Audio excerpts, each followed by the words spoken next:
Taigi, pirmoje dalyje kalbėjome apie tai, kaip galima apie bet kokį daiktą sugeneruoti neribotą kiekį idėjų. Šioje paskaitoje sužinosite, kaip sugeneruotas idėjas paversti realiomis reklamomis, naudojant tam tikras reklamos kūrimo technikas arba tiesiog metodus.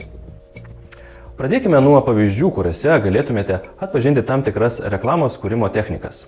Paspauskite ant pateiktų nuorodų ir susipažinę su pavyzdžiais tęskite šios paskaitos peržiūrą. Jei naudojate flash technologijos nepalaikantį įrenginį, pavyzdžių nuorodas rasite žemiau prie aprašymų. Tai pavyzdžiai, kuomet kuriant reklamą buvo pasitelkta absurdiška alternatyva. Ką tai reiškia? Paprastai aiškinant, jūs galite nepirkti mūsų siūlomo produkto ar paslaugos, bet tada bus taip ir parodome absurdišką alternatyvą.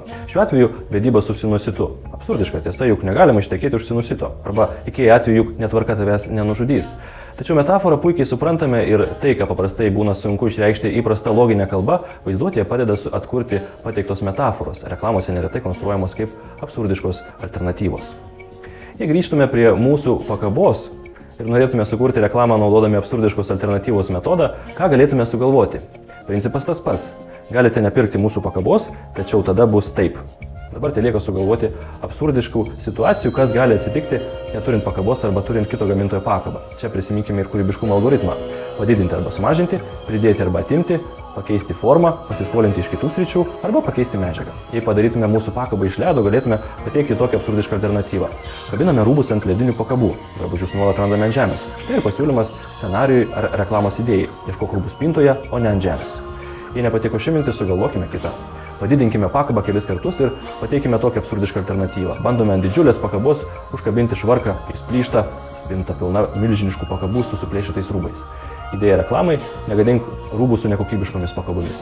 Naudodami kūrybiškumo algoritmą ir absurdiškos alternatyvos metodą galėtume prigalvoti daugybę įvairiausių scenarijų. Tik nereikia pamiršti, jog metaforų naudojimas labiau skirtas auditorijai, kurią laikome kūrybišką, turinčią humoro jausmą. Apie konservatyvesnę auditorijai skirtą reklamą pakalbėsime pabaigoje. O dabar pereikime prie kito metodo. Vėl pradėkime nuo pavyzdžių, kuriuos galite pasižiūrėti paspaudę šias nuorodas. Ką mums sako šios reklamos? Reklamuojami prekės ženklai skiriasi, tačiau žinutė ta pati. Jei pirksi mūsų produktą, bus taip gerai, kad net ir tuomet rodomas siužetas, kaip bus gerai. Automobilis toks saugus, kad vairuodamas jį gali juoktis mirčiai į akis. Jei kvepinsies reklamuojamų dezodorantų, kvepėsi kaip šis svajonių vyras.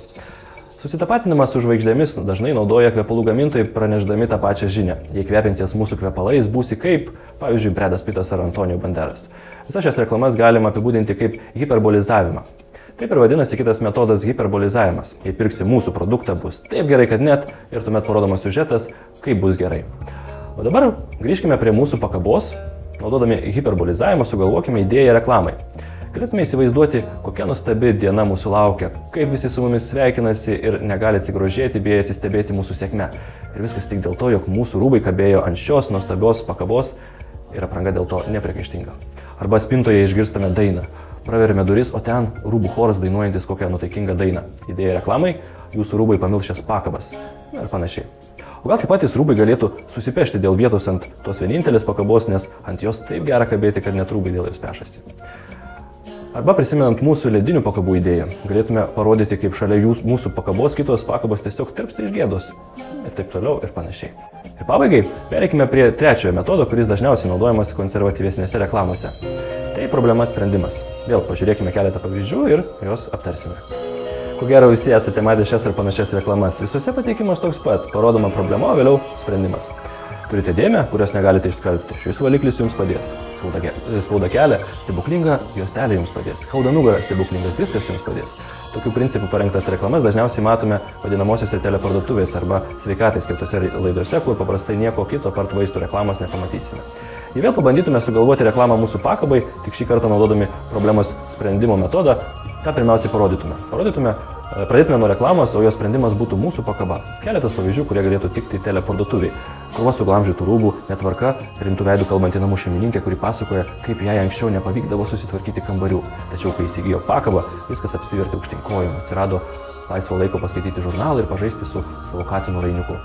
Manau, esame pagavo, tad tokių banalių pavyzdžių daugiau nepateiksiu. Taigi aptarėme 3 dažniausiai sutinkamas reklamos kūrimo metodikas, tačiau ar būtinai jas naudoti po vieną? Atsakymas ne. Reklama gali būti ir hiperbolizuota, ir su absurdiška alternatyva, ir su problema sprendimu. Pažvelkite į šį pavyzdį.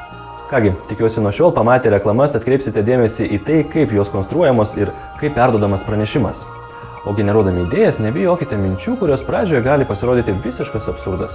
Juk absurdas gali tapti puikia metafora, pavaizduoti problemą ar mums padėti pateikti patrauklų sprendimą.